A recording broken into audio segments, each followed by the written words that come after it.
Drag racing fan, well, we got the header flames up again for Between the Slicks. It has been a while since we had a live here on the Monday Morning Racer platform with my flagship show, Between the Slicks. Good to be live once again. Glad to have you on board. Hit the like button, hit the share button, and we're going to have Shane Westerfield here in just a few moments to chat all things in the flopper world and also on the water as well. Shane is certainly got a lot of experience steering many different types of vehicles into victory lane. We're looking forward to chatting with him. After the chat with Shane, we'll dive into more news concerning the world of drag racing because a lot has gone down and will go down in the world of drag racing. This week, the Performance Racing Industry Trade Show, PRI, will be taking place in Indianapolis, Indiana.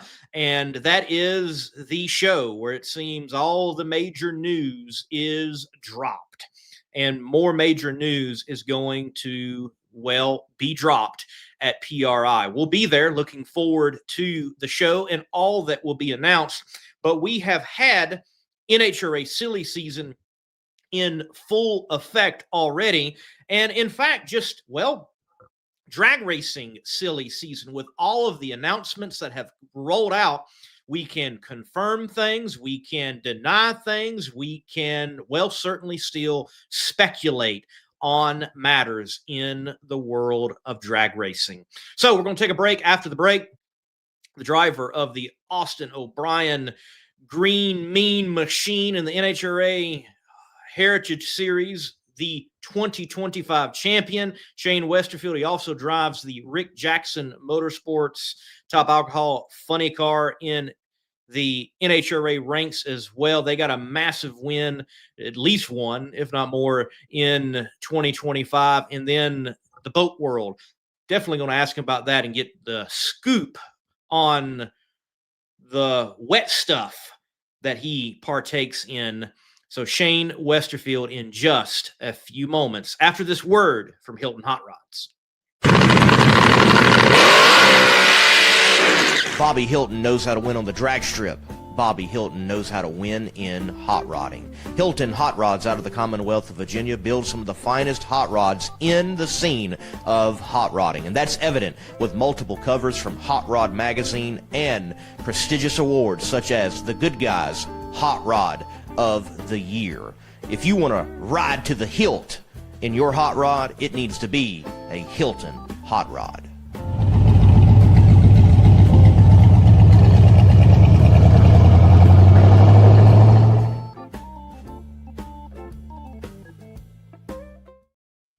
And with us now, the fourth driver for John Force Racing in 2020.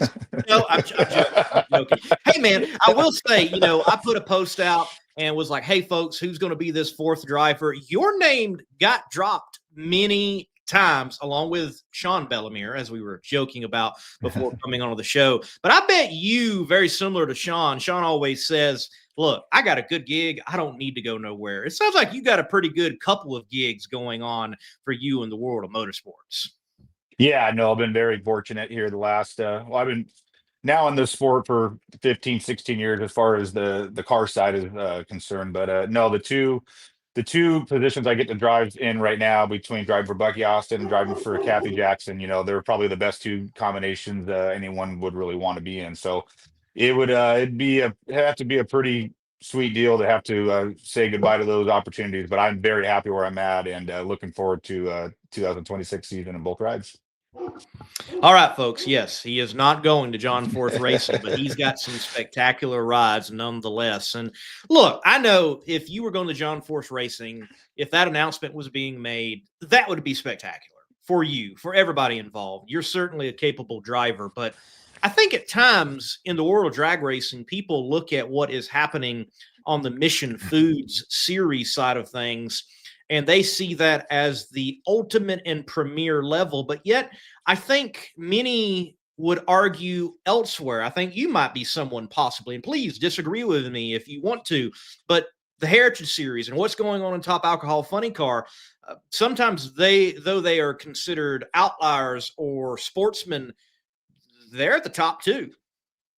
Yeah, I mean, we're the third fastest cars out there, right behind Top Fuel Dragster and Funny Car, and we're it's definitely exciting to watch on both sides in the heritage and the alcohol classes. The on the alcohol side of it, we're a little bit down on card count right now, but the quality of cards, it's incredible. They could honestly throw a qualifying out now. Whoever you race between one to whether it's 12 to 20 cars, we're all within shoot a tenth of each other by the time we're all done qualifying. So there's no gimmies in there by any means. And on the heritage side, since I've been there, there's definitely no shortage of cars. And I lost a couple races this year by 2,000. Shoot, the last two races, I lost both rounds by 2 thousandths of a second, and then I won a couple by 2 to 3 thousandths of a second. And these are nostalgia funny cars, burning nitros, and it's exciting right now. And everyone's really stepping up. Everyone's going quicker and faster and spending more money and finding more money out there. And it's got Bucky working harder. It's got me trying to be better as a driver, and the same on the alcohol side. It's got us trying harder. We have a brand new Murph McKinney car. It's got done being built for Captain Jackson and Tim Fry, and Chris Pearl's put it together right now as we speak. And we got new motor combinations we're trying, and so there's a lot of new things on each side for the heritage and the on the alcohol world.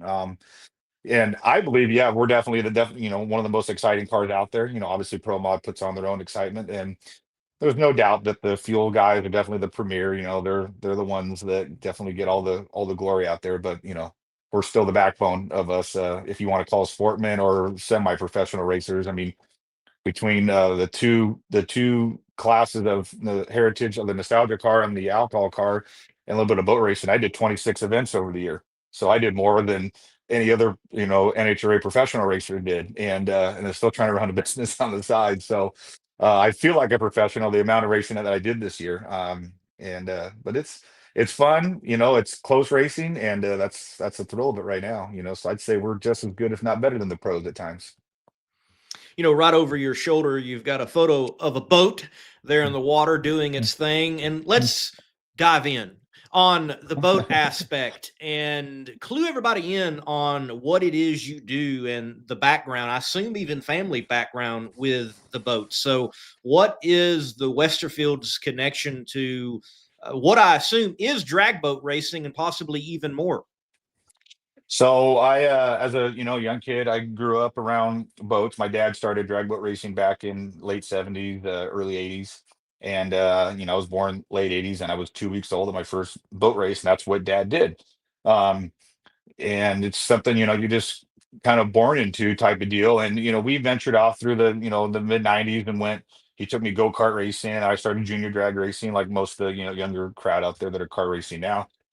But we always were going to the river and always just around boats, whether it was a cruiser boat or a hot rod boat, whatever you want to call it. And started taking it, much more, I'd say more on the professional side, just more serious, I guess. It'd be, early 2000s, and really started racing competitively. My dad was driving, and I was working on, putting engines together. And we traveled the country. We went to anywhere from Southern California to Augusta, Georgia, and North Carolina, and Texas, and Oklahoma, and they were capsule boat racing, and just so we did. And then I decided to go the car racing route in 2010, and so we started, solo boat stuff and car racing, but still going to the river. So you're still surrounded by boats when you're doing that. Obviously, you're on the river up and down, and you still see the hot rod boats come out Saturday night. That wanted to go race. So it was almost like a street race down Van Nuys Boulevard. You just wait and get all excited who was coming out that night, who was racing who, and there were side bets going on. So always a part of it. So of course we got back into the boats again for the third time around, and just kind of built one on the side, and then started racing it at Saturday nights, and then it turned into let's go take it to a race. And meanwhile, still car racing, still doing that, still running the trade show shop, still have that going on. And then in 2020, when our lovely world of COVID all came down, our trade show shop, we ended up having to shut that down. And really, the only other thing that Dad and I knew how to do was work on boats. We had a couple flat bottoms we were playing with on the river and racing, and guys were coming to us just for advice all the time on what to do. And we were pretty competitive out there racing, and they people knew we could build engines, and obviously we had a great funny car program. We had won a championship 2017, so they they figured we weren't dummies by any means. So Dad and I opened up a shop January 1st of 21. And we do anything from putting a new boat together, redoing an old boat, and then we do build all our own hardware parts, and we'll do the bottoms of the boats, and we put them together basically from scratch. And at the same time, still put engines together. We do fuel systems for customers. So now it's that kind of committed us to going to most of the races, and we campaign a couple boats out of the shop for guys like Jim Whiteley. He's very involved with us. We have one of his boats called the Pooch, and got his truck and trailer here, and we campaigned that all over California, Oregon, and Arizona, and hit it, pretty hard. But I was only able to do that being that I'm not running my own funny car program full time. So now that I've had the opportunity to go drive for Bucky and Kathy, so I do that and fly home Monday and work on boats from Monday to Thursday, and fly back out Thursday night and go hit the next race. And I have my dad here and a couple of the guys in the shop working while I'm gone. But yeah, that's what we do. We put race boats together, and then hot rod boats too. You guys just want to go to the river and build a lot of engines. Doing a lot of that seems like lately. So kind of go work on some deals this weekend at PRI and try to get some more engine builds and keep rolling into next year. All right.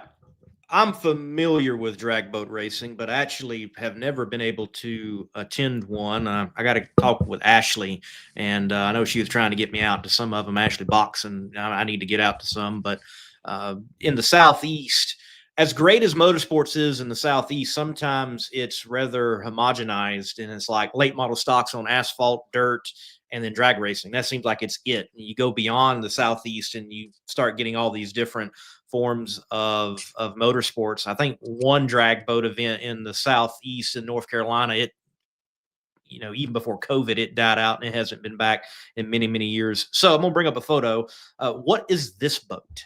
Like this is a cool looking hot rod. I mean, the paint, the lettering, the name, it's got the stacks on it, the wing. I mean, this is a cool hot rod boat.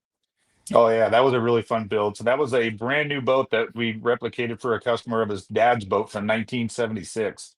It's a Mako flat bottom. We built a 426 Chrysler Hemi with a Hilborn upright injection. And we tried to put, and Billy B painted the boat. He's real good at bringing old style paint jobs back. And that's a complete duplicate of Mike Donnell's 1976 championship winning boat. That was unblown fuel flat bottom is what they called that class. So that boat ran on nitromethane. And at the time, I think it had the record 152, 153 miles an hour, a quarter mile at the time in the late 70s, like that. So yeah, we built it. His son actually had us build it for his dad to surprise him with it. And that was me for the very first time in the water. We were going to go test it at Lake Elsinore.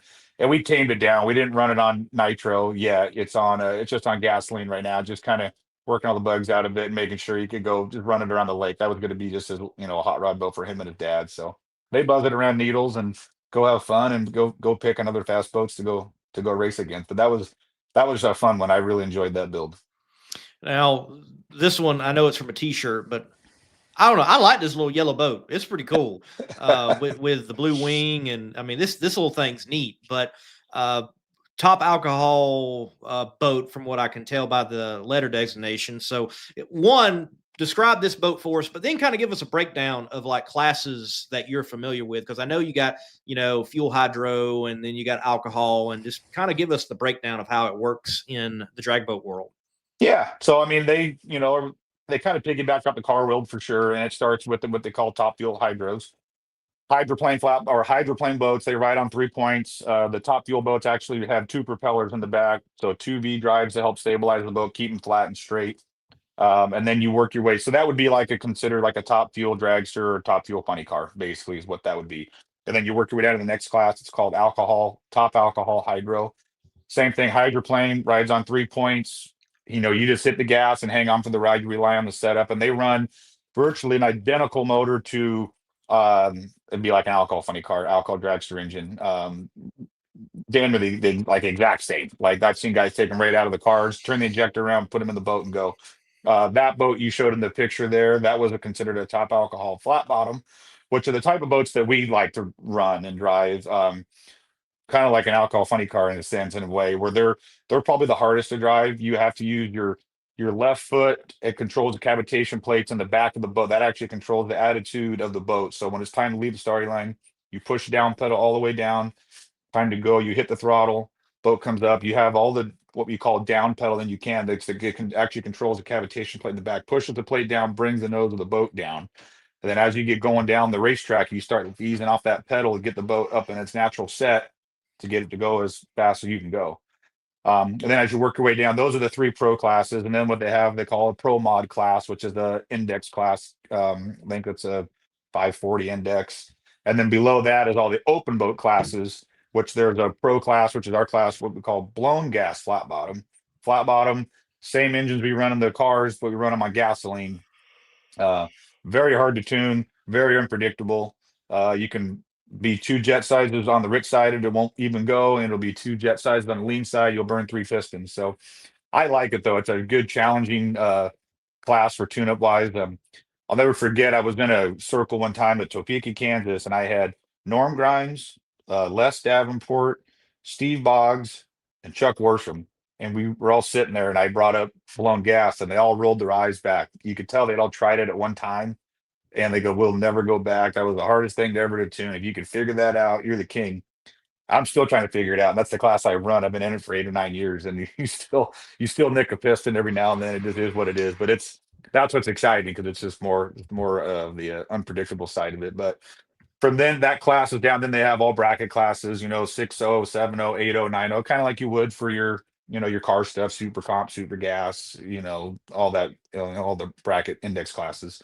Um, any well, re-race, it's not like a car turnout where you get 500, 600 cars. They get 100, 150 boats show up, but sometimes 200.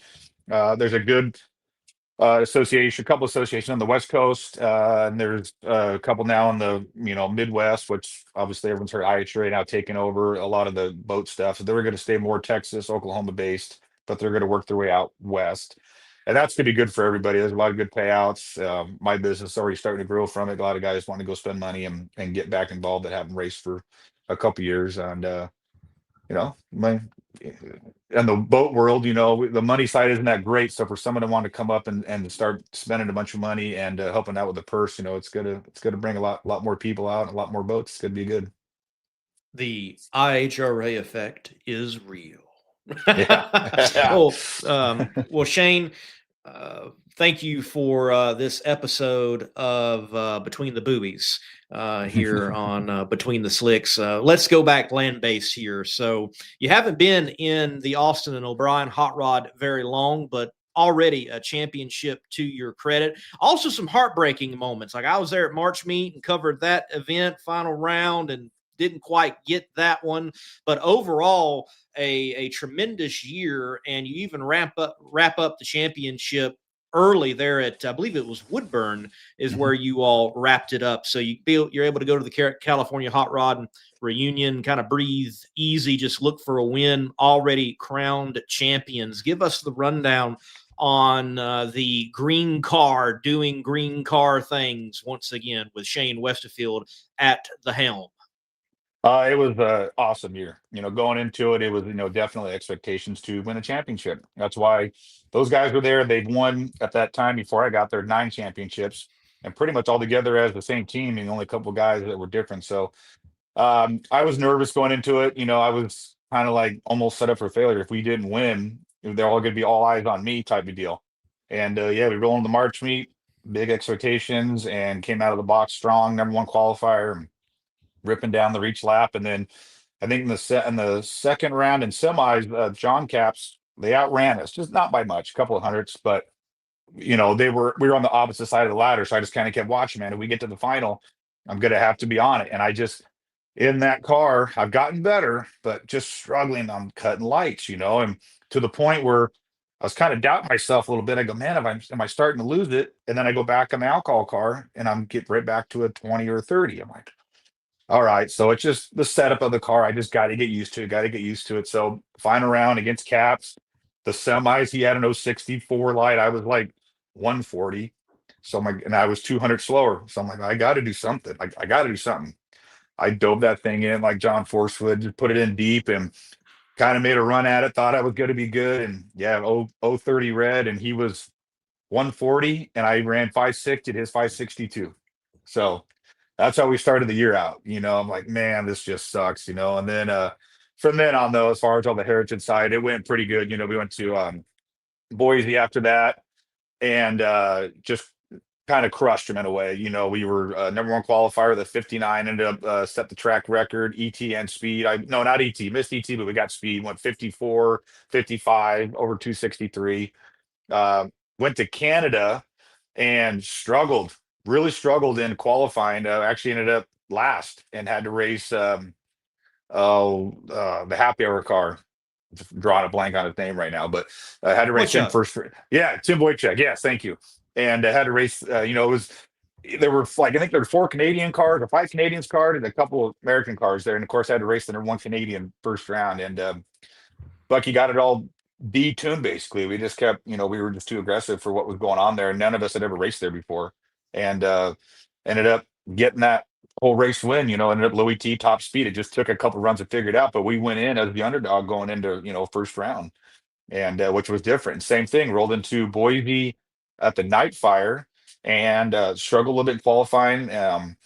And really kind of struggled really through even eliminations. We had a gremlin in the car, didn't know at the time, an electrical problem we were chasing, and made really one good run. It was the run that we needed against Moniz first round. Went 63 to his 64, and then each round, we smoked the tires once, but pedaled it, got down there. Semis went on a little baby hole shot, and then the final, our electrical problem finally reared its head and shut the car off in the burnout. So it didn't get to complete the final. But at that point, we were getting out the points lead pretty good.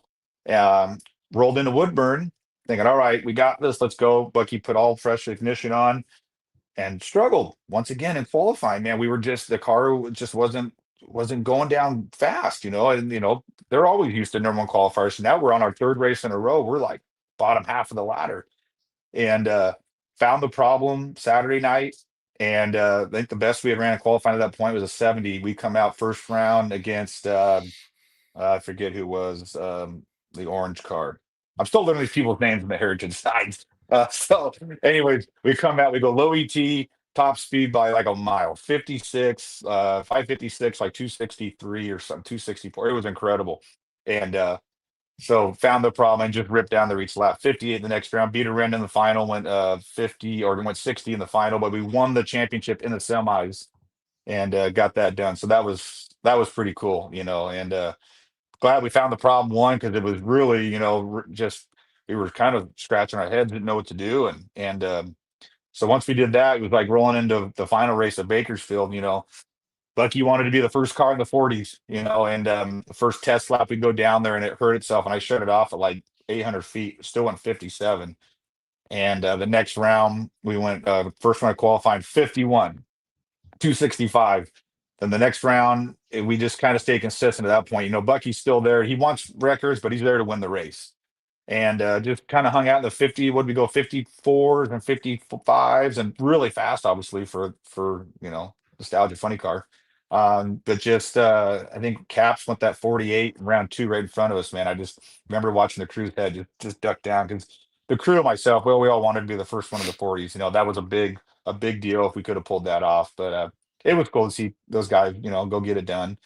But I just all I do is make Bucky mad and want to try harder. So we ended up getting beat, I think, in the semifinals. We went 63 to Sitco's like 64, lost on a little baby hole shot again. I lost some more hole shots this year, I think in 1 year than I did in the last 15 years of racing, but just small ones, 2 thou, 3 thou, 4 thou, whatever it might be between the alcohol car and the nostalgia car. So got to do a little work this winter. I got the practice tree all set up. So that's my goal for next year. No whole shot losses.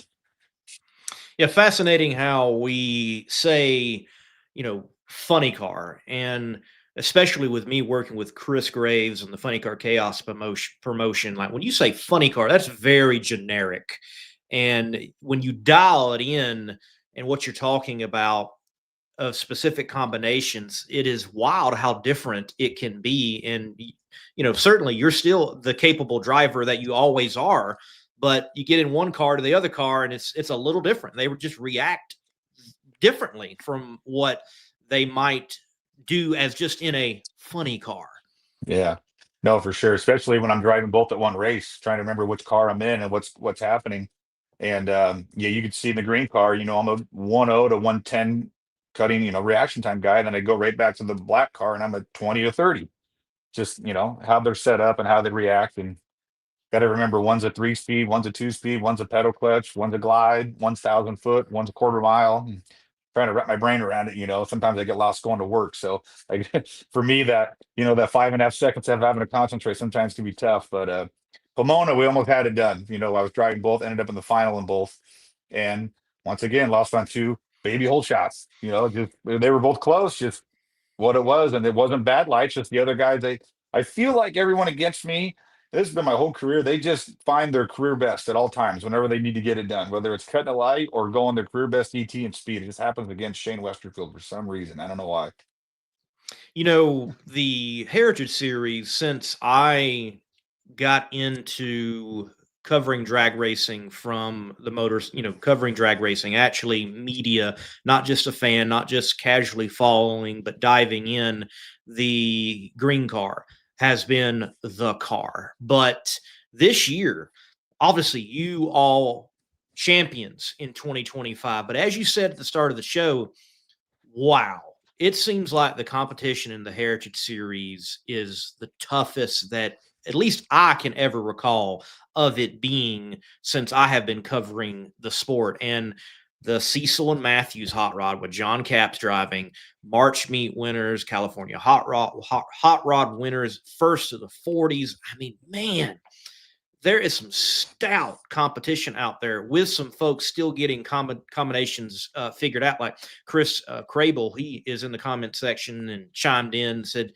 "Yo, Shane," and they've got a beautiful hot rod that I haven't seen it in person since it left McKinney Corp. I saw before it got painted, and now I'm like, man, I got to see this thing. It is a beautiful car. And when some of these people get their combinations sorted out and right, I mean, man, 2026 for the Heritage Series, people should have their eye on it, I think, if they want to see some of the best drag racing in the world, honestly. Oh, without a doubt. I mean, you pretty much all year long, there were definitely, 5 to 6 cars that are like fast, like really, really fast stepped up. I mean, there's a pile of them. And then you got, especially some of the races, only 8 car shows, you go to that Igniter race in Boise, man, it's tough just to make the field. You're celebrating Saturday night. You made it, and so I love it, at least when a 16 car field is, you get a little better chance at least to get to go race on, Saturday night, if not Sunday morning. So it's going to be another dogfight though this year. And I'm starting to get to know these guys a little bit, become buddies with them, and they're all coming back and then some. So, like you said, with Crable, they got all their new stuff. Moniz is strong, Sitko is going to be good, Boychuk, obviously. There's a whole pile of them. There's many more I'm sure I forgot, but it's going to be good, and Bucky's working hard. Bucky got home from Vegas, I think on Tuesday, and they had that car stripped down by Wednesday, and they're all on it right now. And they're a bunch of new stuff we're trying. We're going to go do some testing, and so yeah, I just got to do my part, and we should be okay. But man, it's definitely nerve-wracking going in every round. All right, let's get away from the pop and let's talk about the booze. No, just the alcohol, the booze for the hot rod. Another beautiful piece, the Take Two machine, Rick Jackson Motorsport, this year again. Correct me if I'm wrong. It seems like you all start later kind of in the year. Like the ball really gets rolling later than some other teams, being a West Coast team, because I know Pomona, but then like don't see you all on the national scene except for the regional side, but then come swinging such as U.S. Nationals and right there in the thick of it, down to the point where the Killer Bees wrap it all up.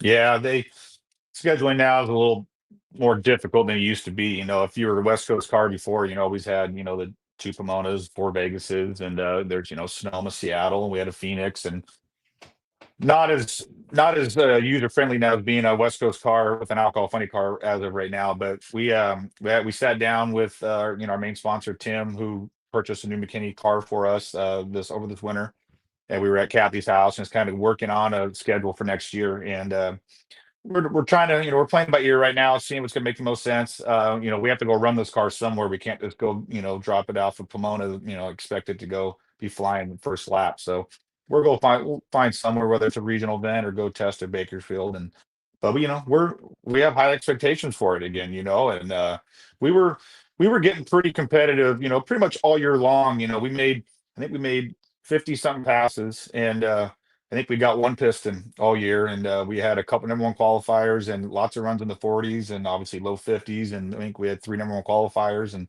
the Indy win obviously was, that's something that I'll never forget. And the team, it's a small team we have. We only have four of us total, and three of them obviously work on the car. And so they had all won Indy before us. So we were all kind of, I tried, it took me 9 tries to get it, but finally did get it. And we're still celebrating that one. But no, this new car this year, I'm excited, and got some new motor stuff. Like I said, we were going to go try, and I'm really looking forward to that. I think it's going to be a good deal, and they cut back on some of the regional stuff, and so be less races to choose from, which all in all I think is a good thing, because I think more cars will be showing up with less places to go to, if that makes sense. So I think that's a good thing. We're some of us are pushing just to run a national events only, and that's kind of what our plan is right now. But typical do how it works out. If we start running good, we might go find a regional here and there, because you have to run regionals to be able to have a fight at the national championship. So if we start out good, you might be the take two motorsports car and up at a couple of regionals here and there. And if we got a dogfight, for the championship, we'll probably go for it. Yes, NHRA top alcohol competition is going to look different in 2026 with the changes that they have made, and it remains to be seen. Honestly, you're the first one I have seen or heard take a positive take on the changes. Everyone I've talked to thus far has been like, but you're on the West Coast. A lot of those guys are East Coast. They might be just looking IHRA at this point, for all I know. But you're not quite in that landscape. Different world out there in California and Pacific time and Mountain time for all of you guys. So yeah, different set of challenges for sure. But you all were highly competitive in those ranks in 2025. And look, Murph, all the pieces are nice, but that was a nice piece that rolled out for Rick Jackson Motorsports, and a couple of nuances I noticed, and it's going to be interesting to see how y'all perform with it. Yeah, I'm very excited. I mean, that was the first car in my 15 years of doing this that I've actually had built for me. Every car I've ever driven is always been built for someone else, and I just kind of adapted to it. So to go through the whole process, I flew out for last PRI show early, and Chris and I went up there, and I sat in the car, and they put the cage around where it should be, and they put the padding where it fit me, and the steering wheel and the pedals, and so kind of made it no excuses now. I got to be on point at all times if you have a car kind of built around you. So I'm really excited for that, and all the new safety items that are added to the car are just top notch, and just looking at how they do everything there at McKinney's, very very professional, obviously. And I'm a I'm not a welder by trade by any means, but I do know how to weld. So looking at how they did everything, I'm like, man, there's no way I could compete with any of this stuff, how they do it all. So I'm excited to let the clutch pedal out and see how it goes, see how it reacts, and make sure it goes straight, and but it sure looks sharp, and it looks good on paper right now. So I'm excited. That's for sure. Well, I'm glad y'all are excited. I have to agree. Every time I go in and I watch Matt do the oxyhydrogen welding on the aluminum tanks, and I've got a background in welding. I have an associate's degree in it. I taught welding, and I was in the field for about 7 and 8 years and touched a lot of different processes and types of metals. But first time I'd ever seen oxyhydrogen aluminum welding was at McKinney Corp. And I'm like, what magic Yeah. voodoo is happening right now? And watching him, like, you can't even see the puddle. I'm like, dude, how do you know when to add the wire? Like, what is going on? It's phenomenal. So there are some very talented people up there for sure. And hey, for the boat world, it seems like it's called the Westerfield, because going through photos and just looking at things, y'all are doing some impressive work with obviously a lot of different materials to come together in the boat world to make those mechanisms, well, not take a dive. Yeah, no, we try our best and keep it professional. We were fortunate at the exhibit shop. We had a whole metal shop for building a lot of the trade show exhibit stuff. So it kind of became my dad's like play shop at times, where we didn't need the equipment we probably had to do what we were doing. but to, just to go try different things, between the mills, and we had a couple lathes and a bunch of welders, and kind of learn how to be mini fabricators, honestly. And so on the side projects, that's what Dad and I would work on. So once it became our full-time gigs, but at least we had all the right equipment all ready to go. We're still learning day to day, but yeah, we do pretty much manufacture just about every part that can go in it, which is exciting, and it's you get excited when a customer puts it in their boat and it works right. You go to the races and see how it's all operating, and you take pride in your work. That's how you got to be successful. All right, certainly I'm going to give you time to give thanks to those that you need to. I got to ask though, Take Two services, like what's Take Two? So I don't know. Take Two is you probably heard mention Tim Fry. He's one of the partners on the Kathy Jackson funny car. He does all the trash containers and all the trash trucks for it started for Universal Studios. So that's where the Take Two with the little clip thing on there for the movie sets is on my you'll see it on the side of the car, you'll see it on my driving suit. So they're in the trash industry is what they do, but the Take Two side of it is for doing the trash at Universal Studios, is where all that came from. Interesting. I Yeah. bet they have found some fascinating pieces in the trash at Universal Studios. Yeah, no, Yeah. I'd imagine, but no, Tim's a good guy. And then obviously we have Plumbing Concepts with Cheryl Meadows. We had Ken Meadows was a big part of this car for years, and he passed away last year. But Cheryl Meadows still keeping us going. And Didi Construction, Steve Didi's one of my actually buddies from boat racing. He was real good buddies with Rick Jackson, so that's how that all came about. And he's been once again keeping us going. And Mike Rosetta, Arvada Excavating, they're up in Colorado. That's actually Captain Jackson's cousin. And once he helps us in maintaining, working on the trucks and trailers and stuff like that for us. And CP Carrillo, they've been with me we built their trade show exhibit in 2005 and started doing trade action with them for pistons and rods and everything else that we use in the race cars. So that's been great. And NGK spark plugs, and we're working on a deal with possibly Maximum Oil coming in this year. We'll see. And it's been a couple of great partners we've had on that whole race car, and it's that's what keeps us going. We solely rely on sponsorship. Kathy Jackson definitely provides us with the stuff we need, but at the same time, we still need sponsors to go up and down the road and be able to go to the races and do what we do. So that's what makes this whole thing happen. All right. Well, man, before we let you go, I got to take time, and because we talked about it before the show, and you can describe however you want, but you are in fact not Sean Bellemere. No, at times I get called that, which is probably good or bad, because I think he's whipped my butt. I don't know, what is it? I think I beat him once out of 16 times at national events. But what everyone forgets is I'm actually 1-0 against him in junior drag racing. So I got him covered there back in 1999. He don't like to talk about that one at all, but I got him at least covered there. So that's our goal, to try to change it up a little bit this year in the alcohol funny car world, try to make the score a little bit more even. All right. Well, Shane, look, congratulations on all the success, and especially that championship in that Heritage Series funny car ride. And we cannot wait to see you at PRI and also beyond in 2026. Can't wait, guys. Thank you for having me. Thank you, Shane. Appreciate it. Talk to you soon. Well, folks, Shane Westerfield getting it done in the Austin O'Brien Hot Rod. They're in the NHRA Heritage Series.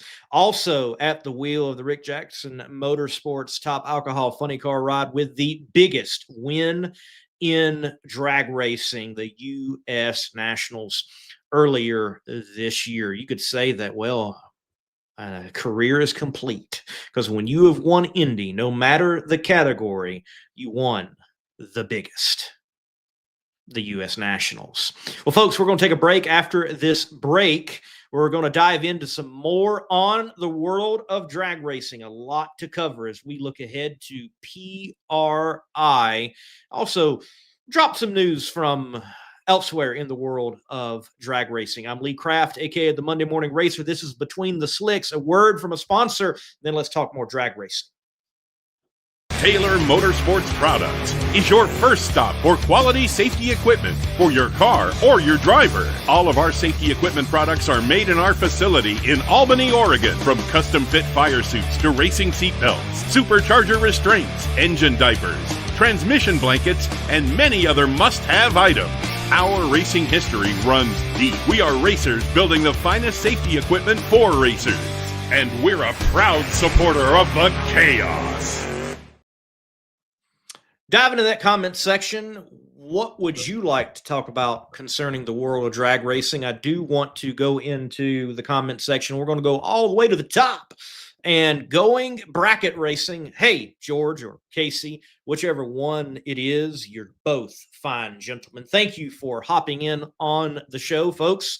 Go and subscribe to Going Bracket Racing, Facebook, YouTube. You can watch George and Casey talk about, well, bracket racing. They're bracket racers themselves. They're in the sport of drag racing with streaming and other elements as well, and they do a fine job talking about bracket racing, a form of drag racing. Yes, it is actually drag racing. More on that maybe in a moment. So, Going Bracket Racing asks, thoughts on rumors of IHRA possibly not running Pro Nitrous next season? I have not heard those rumors, but it being here, it being stated, I've got to say that I'm fine with it. I really think the Nitrous boys just need to figure something out, and maybe the rules need to be figured out, but run with the other guys. We don't need 5 Pro Mod classes at an IHRA national event. We just don't. We'll talk about later the PDRA. The PDRA has been distinct for many, many seasons now, where they've got Pro Boost and they have Pro Nitrous, and it works really well with the Professional Drag Racers Association, and keep that. But I think ultimately when we look at the International Hot Rod Association, what is going to make them successful, I believe, is remaining distinct yet professional. I think having fuel altereds at national events is a major distinct factor, and people talk about that, and people are amazed by that, and people want those cars. I recently just uploaded the full elimination video that Monday Morning Racer was able to produce for the fuel altereds there at the former Galat Motorsports Park, now Durana Motorsports Park there in Dunn, North Carolina. And the question at the top was, do you want to see more fuel altereds in the NHRA? Hey, there's been no negative response. It's like, yes, heck yeah, definitely. Give me more, give me more, give me more of those fuel altereds. Having those cars makes the IHRA distinct from the NHRA and just about any other body. They need to be doing more of that. And I think, don't just get rid of Pro Nitrous. Get rid of Pro Mod. Yeah, get rid of Pro Mod. And lean fully into Extreme Pro Mod. Be the home. Be the place for Outlaw Pro Mod, Extreme Pro Mod, Unlimited Pro Mod, however you want to put it. Be the home for that. And again, separate yourself and make yourself distinct. I think all of these drag racing bodies, the more you can do to make yourself distinct, you're going to be able to separate yourself from the crowd and all the other promotions. Because the fact of the matter is, everybody out there that says the sport is dying, you are just wrong. There's too much of this sport, if anything, honestly, which is a good and bad thing. The bad side of it is that some of these promotions just get overlooked. They get missed. There's so many different pro mod organizations out there. Well, where is the Northeast Outlaw Pro Mod Association now? Where is the NMRA now? Where is so on, so on, so on? There's just so many of them. So IHRA, continue to keep yourself professional, but make yourself distinct. So back to Going Bracket Racing's question. I hope they do get rid of Pro Nitrous and at least move them into Pro Mod. I'd go even further, get rid of Pro Mod. Boom, all in. Chips full to the middle of the table concerning Extreme, Outlaw, Unlimited, Pro Mod. That's what I'd like to see. Because ultimately, We'll talk about this in a few moments. I got to find this car at PRI. I don't have the photo. I didn't think about talking this talking point earlier. I was going to save it for tomorrow's show. Yes, we have a show tomorrow. We are going to be talking with Tyler Hilton, the 2025 Top Fuel champion in the Heritage Series. We'll be chatting with him 5:30 p.m.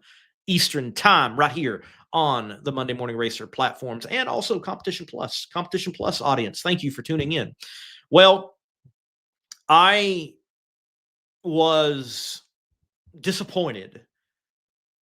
5-star bodies with Quartermax, I believe it is. They announced a joint venture, from what I can tell, of producing a new, guess what? 69 Camaro body. Look, the craftsmanship on this thing looks phenomenal. Don't get me wrong. but really, we need another 1969 Camaro body out there. I mean, somebody make the 69 Cougar body. I don't care what it is at this point. Just do something other than a Camaro. I love Pro Mod, and I grew up in the Southeast where you could argue the birthplace of Pro Mod, and Pro Mod was just flipping cool because you saw a bunch of cars that shouldn't be going fast doing just that, going fast. Now we see a bunch of Camaros.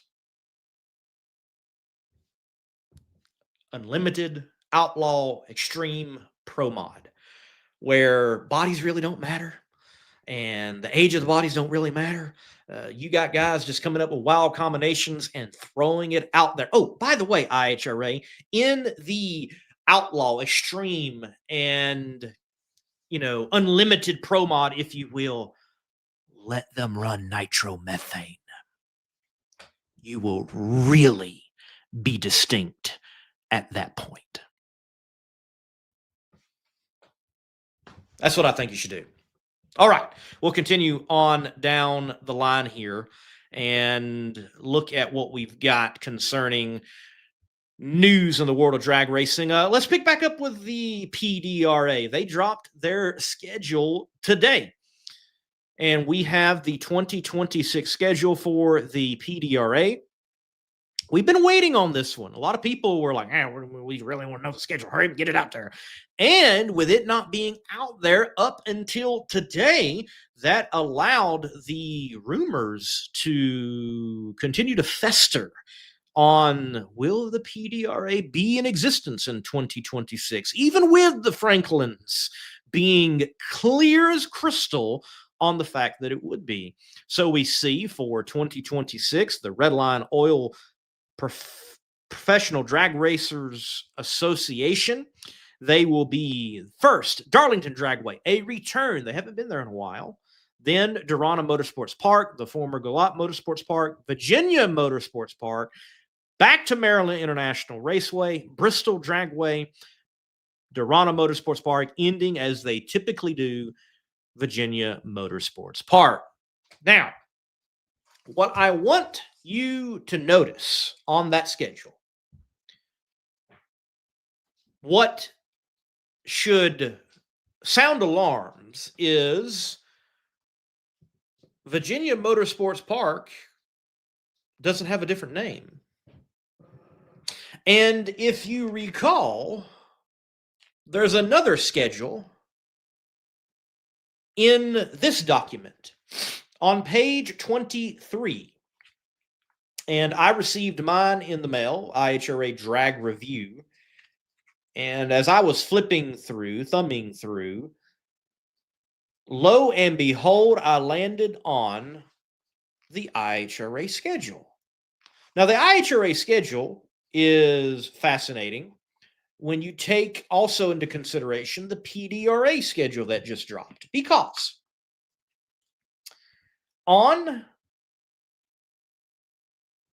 the IHRA schedule, in IHRA Drag Review, issue 2 for November and December 2025, the second race, April 9th through 11th, is Durana Motorsports Park, but not Dunn, North Carolina. Rather, it is Dinwiddie, Virginia. That would be in reference to Virginia Motorsports Park. And it says with a red stamp, in contract. So, I can tell you that even though, let me get into the camera here, even though this is in print, they went to print with something. This apparently is not going to be the 2026 International Hot Rod Association schedule. Nope.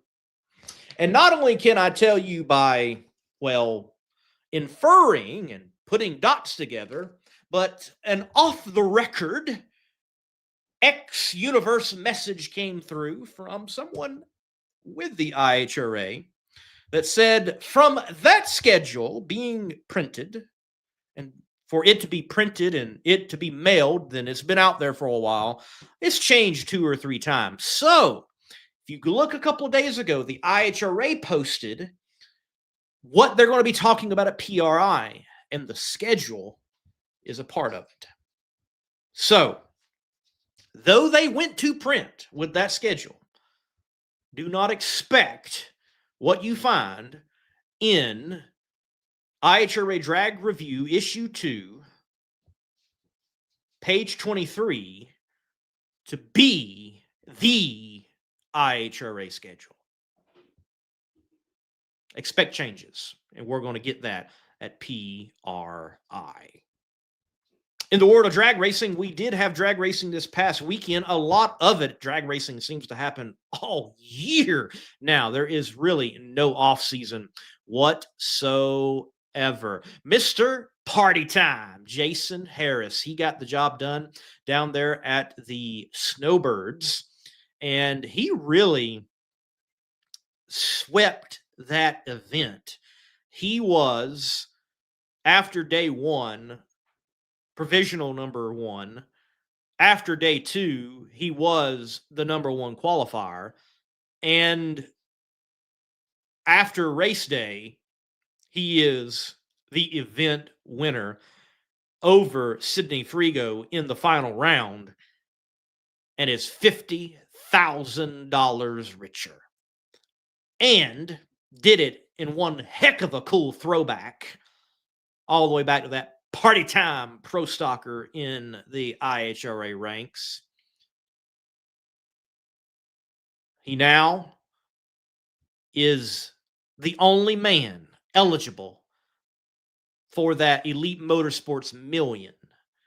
Someone's got that opportunity. That someone is Jason Harris because he won the first event. If he can go on and win the second event and then win the third event down there in the Drag Illustrated Winter Series, he earns a multiplier of $1 million from Elite Motorsports. So congratulations, Jason Harris. What a phenomenal field it was in competition there at Bradenton Motorsports Park. I certainly really enjoy what Drag Illustrated has got going on with the Winter Series. It's happening at one place. It's kind of an elite of elites, in my opinion, that is taking place there in the world of Pro Mod. But goes back to what I said earlier, with such great Pro Mod racing happening in the world of drag racing right there at Bradenton Motorsports Park with the Drag Illustrated Winter Series, switch things up, IHRA,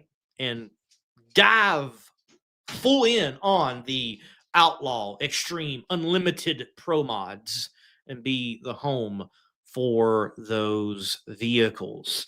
John Force Racing is in the spotlight on the news in the world of drag racing here recently. Last week, early on, we got the news that Alexis DeJoria, we've been waiting on this for a while, but it was confirmed. Alexis DeJoria will join John Force Racing in 2026.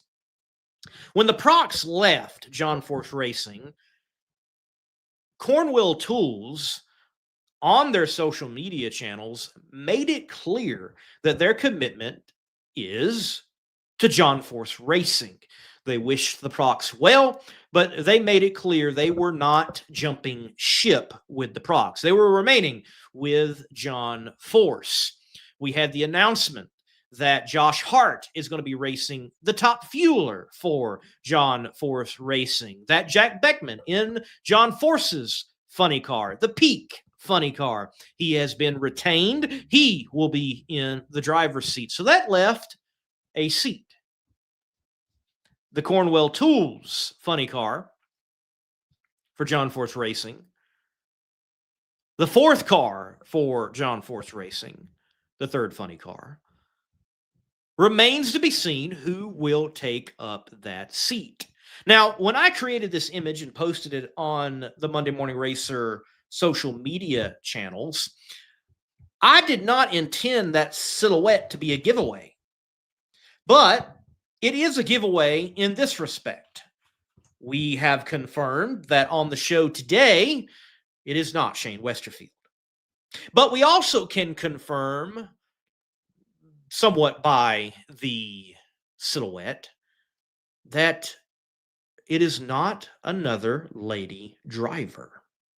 So, for all of the guessing, you can expect a dude to be in the Cornwell Quality Tools funny car in 2026 for John Force Racing. Now, there have been some wild guests. It has been comical, and yet there have been some good guests, and there's been some people that have hit those guesses right.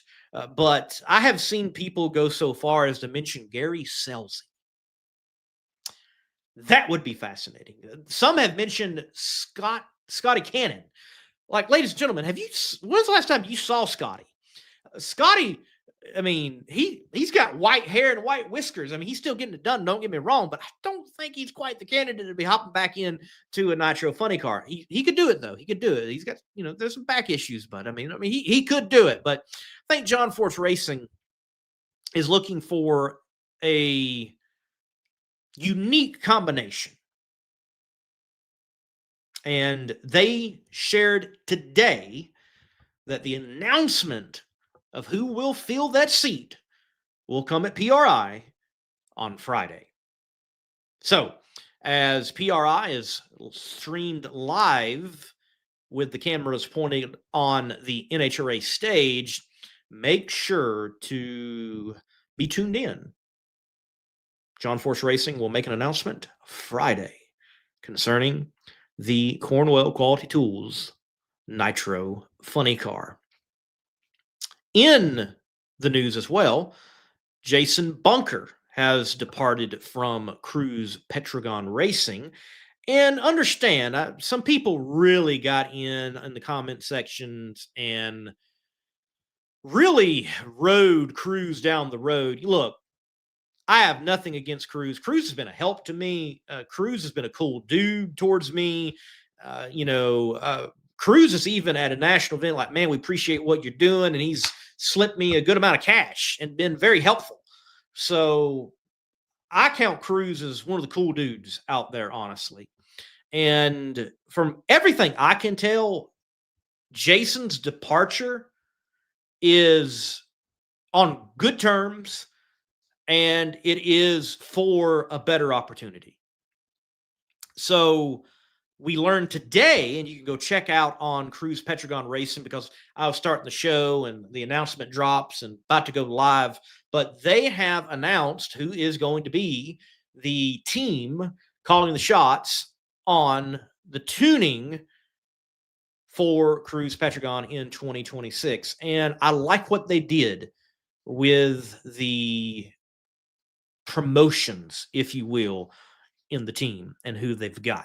So Cruiser, I think, doing a better job than what people realize. You don't keep a sponsor for how long he has without doing something right. And we may not see it necessarily each and every year with on-track performance, but the fact is, when it comes to sponsors, on-track performance sometimes isn't always the number one thing. How do you take care of them? What are you doing in between the races? Sometimes that's just as, if not even more important. Nonetheless, I think Cruz getting the job done. All right, let's move on to, social media. There are times I just want to scream.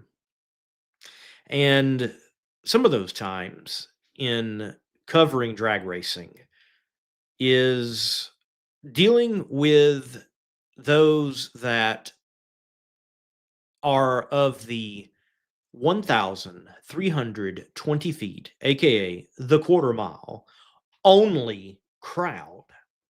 Now, when I say this, I do not mean that quarter mile drag racing may be your preference. If it's your preference, nothing wrong with that.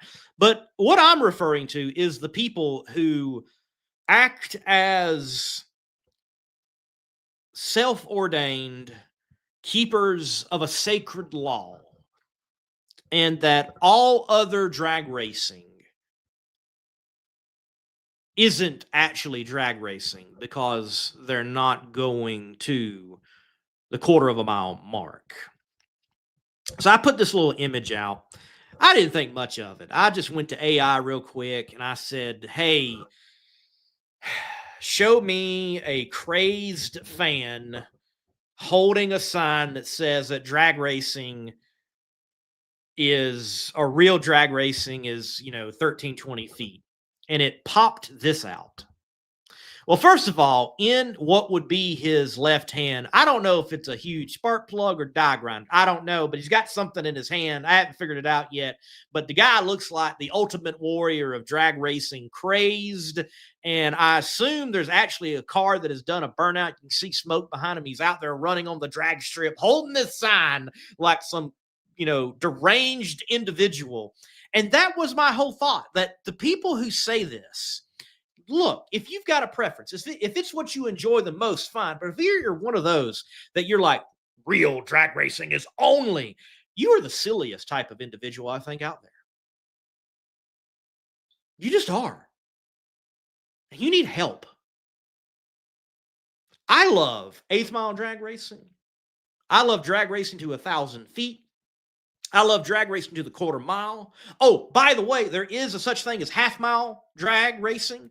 Oh, what about those that are doing a standing mile type of racing? Oh, by the way, what about those at drag strips that are 1/10 of a mile? Or there's even those that have gone to 330 feet. Look, drag racing can be executed in a lot of different ways, and it still be drag racing. It may have a couple of different rules, may have a different distance, may have a different combination of this or that, but it's still drag racing. Let me give you an example. College football and professional football. We realize that they're different. We realize that they are still football, though.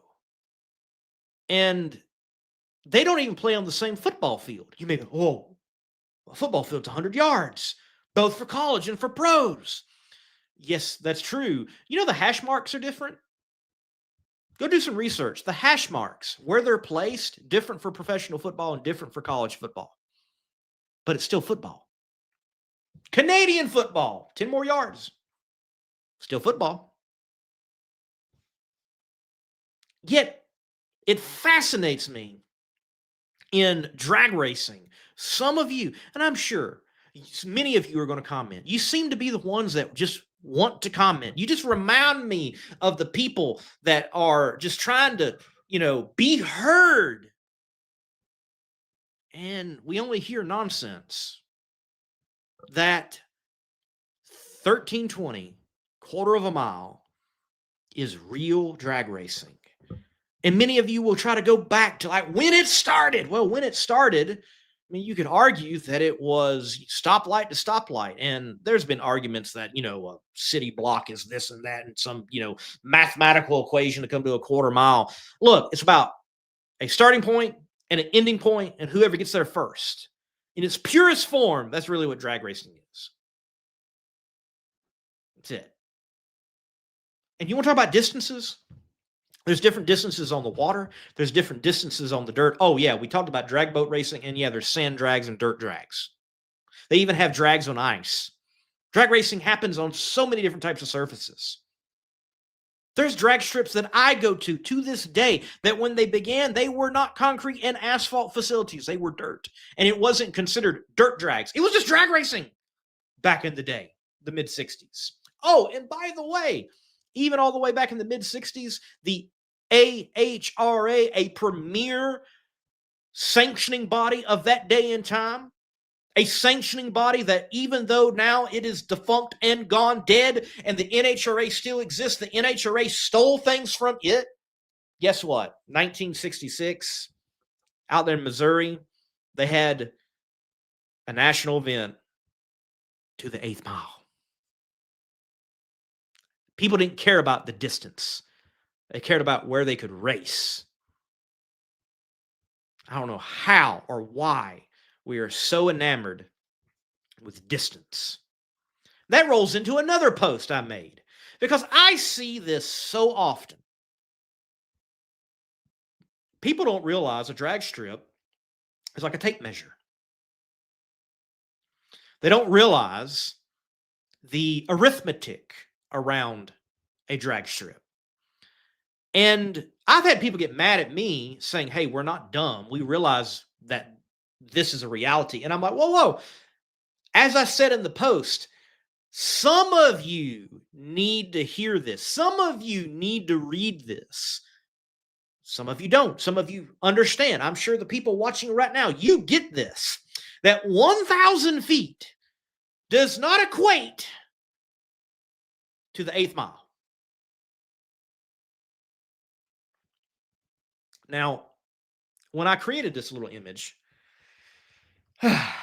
I didn't think that the people who probably don't understand that 1,000 feet and the 8th mile are not the same, they probably won't understand what that symbol in the middle means either. And that symbol in the middle basically means does not equate, does not equal, because it's an equal sign, then like a crossbar over it. So think of it like, the circle with a crossbar over something like, that's bad. Don't do that here. Well, 1,000 feet doesn't equate to the 8th mile because 1/8 of a mile is 660 feet. You would not believe how many people over the years of covering drag racing with a YouTube channel, Facebook page, Instagram, now X, the platform formerly known as Twitter, and just in regular conversing at a race, how many people do not understand that 1,000 feet is not the 8th mile? They think it's the same. Also, in that post, I gave a little bit more information for clarity's sake. It amazes me how many people. I just had someone, as I was in the show today, I looked at it and someone responded to that very post and like, yeah, the NHRA sucks. They don't race the quarter mile no more. They race the quarter mile every national event. Over 90% of the cars at a national event race to the quarter mile. The problem is you just don't like those classes. So are you a drag racing fan? It's absolutely absurd. You cannot say that the NHRA doesn't race to the quarter mile no more. It has to be clarified. It has to be qualified with fuel cars. Top Fuel, Nitro Funny Car, also including the Legends series. They race to the 1,000 foot mark. Everyone else, except for exhibition type classes that may, in a rare case, decide to go to the 8th mile at a NHRA national event, they run to the quarter mile. Pro Modified, quarter mile. Pro Stock, quarter mile. Pro Stock Motorcycle, quarter mile. Top Alcohol Funny Car, Top Alcohol Dragster to the quarter mile. And those cars are doing well over 260 miles per hour. The dragsters even sometimes, if they would just let them loose, tickling 300 miles per hour. And yet, that's not good enough. And if the quarter mile was such a big deal, even to you who say quarter mile only or nothing else, it's real drag racing, then why is it for those classes I don't see the stands packed? You're a bunch of hypocrites. If it was that real of a deal, you'd be there watching Top Alcohol, Dragster, and Funny Car. So I find most of you who are like, 1320 is real drag racing, to be absolutely the fakest fans out there. I will enjoy my 8th mile. I will enjoy my 1,000 feet. I will enjoy my quarter mile. I have yet to go to a half-mile event, but I want to mark that off the list. And I've been to sand drags at 330 feet. That was very cool, and I need to get some drag boat racing in. I just enjoy it all. And if you can't, well, you don't have to be here either. Don't buy a ticket. And oh, by the way, don't come on my comment section and expect me to applaud you for your terrible take. Asinine. People like you, the 1320 only crowd, you're the problem with the sport. You're killing the sport. Man, if I was a new person going on drag racing, I'm like, oh, I really like this. Let me go check it out. And heaven forbid I come across competitionplus.com and someone talking about distances and the negativity in the comment sections. Whoa.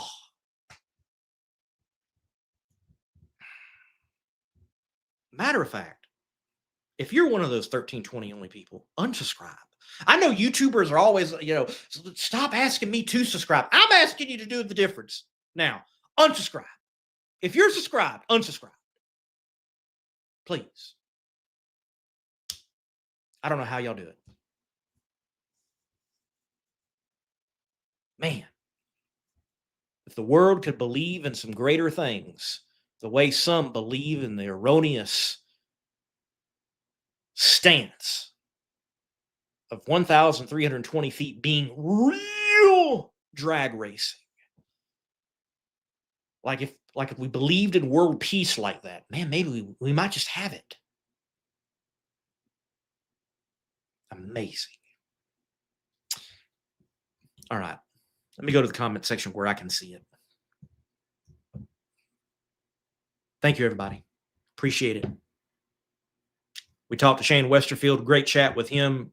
Brief here on Between the Slicks concerning the 2025 championship run for Austin O'Brien Racing in the NHRA Heritage Series, and also his win there at the U.S. Nationals with Rick Jackson Motorsport, and also what he does in the world of drag boat racing and in the world of boats. Good chat with Shane. And thank you all for tuning in. I appreciate it. And we will do this again. The plan is tomorrow with Tyler Hilton, the 2025 Nostalgia Top Fuel champion. Randy Johnson, Heritage runs quarter mile. Yes, it does. And it's great. I love it. I also love 8th mile too. Like some of those cars have shown up and run at Funny Car Chaos, and they're great to see there. I don't care what the distance is.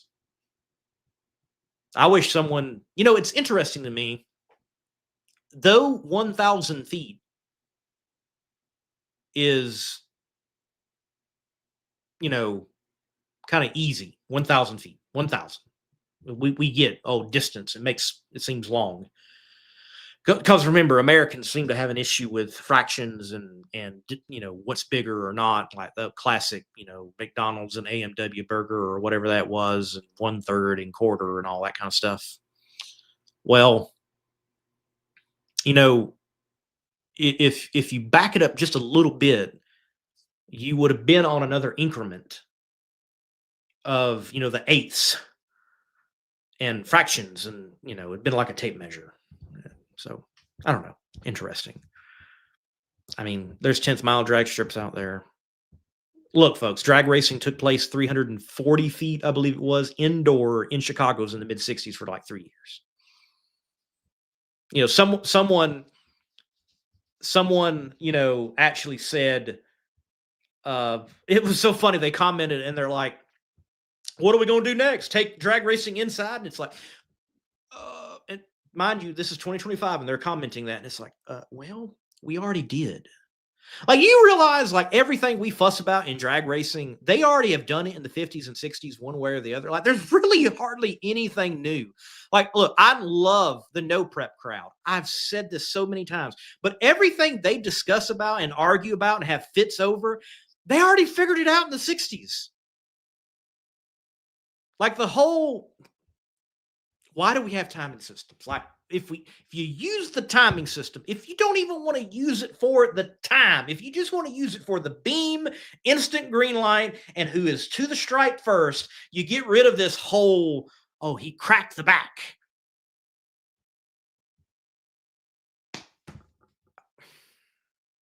Stop trying to reinvent drag racing on that principle. Wow, it's amazing. It's absolutely amazing. Either way, just have fun and enjoy and be a true fan. And if you don't enjoy 8th Mile drag racing, well, don't crap on the people who do and who are doing it, and just stay out of the comment sections. You remind me of the people who comment, who cares? Well, you cared enough to comment. How dumb do you look? You must like it enough to comment. Because when you engage with it, you only help further it. You know, that first post, the main reason I made the post was nothing against quarter mile drag racing. It was simply, go promote that event. If you want quarter mile drag racing that bad, go out there, find the sponsors, get the people together, promote that event. It can happen. Look what Chris Graves has done. It's not quarter mile, but look what Chaos, the brand, has done. Just had fuel altered Chaos. First time ever. The biggest fuel altered race ever in the history of drag racing, confirmed by Brett Kepner. And now it's already 2 races in 2026. 10 years ago, he started with 1 race. They thought it was going to be 1 race in Little Denton, Texas, at a drag strip that I don't even think is functioning right now. And look at what Chaos is now. Funny car Chaos, Nitro Chaos, fuel altered Chaos. He's working on jet car Chaos. Like, if it's Chaos, he's got the domain name already. Go look it up. Jet car Chaos. It's there. He's just waiting for the opportune time. So stop typing and start promoting. That needs to be a t-shirt, I think. Maybe. Would you buy that? I might even give that out for free. I just enjoy real drag racing, no matter the distance.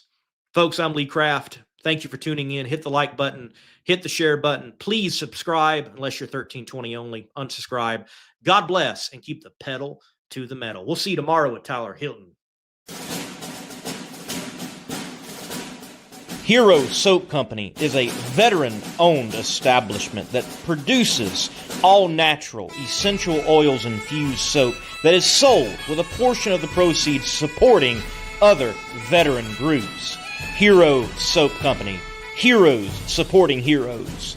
Be a hero yourself and buy a bar and let freedom clean.